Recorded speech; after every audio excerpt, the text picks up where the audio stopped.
The city known today as Port Harcourt did not originally carry that name. Before British colonial rule, that area was part of the Ikwere homeland, with communities such as Oro Obali, Abali, Rumokoro, and Diobo inhabiting that region. Everything changed in the early 1900s during the period of British occupation in southern Nigeria.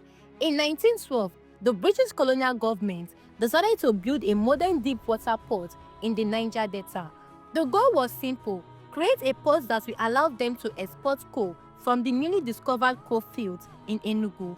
To do this, they needed a coastal location with access to the Atlantic Ocean, and the area around Yobo offered exactly what they wanted.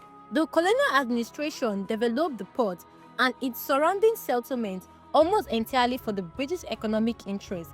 Once construction was complete, the governor of Nigeria at that time, Sir Frederick Lugard, needed a name for this new colonial city.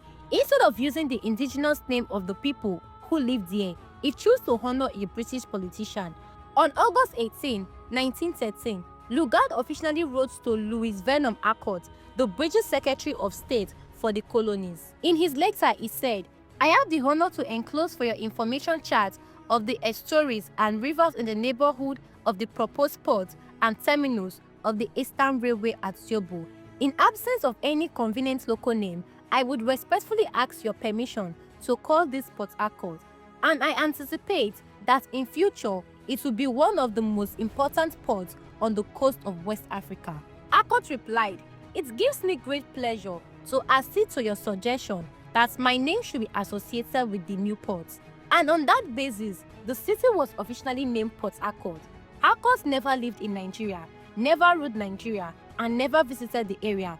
The naming was simply a colonial practice, honoring British officials by placing their names on African lands. The original local names tied to the Ikwere communities were never considered in the colonial documentation. So this is why today, Nigeria's major oil producing city carries the name of a British aristocrat rather than the people whose land it actually is.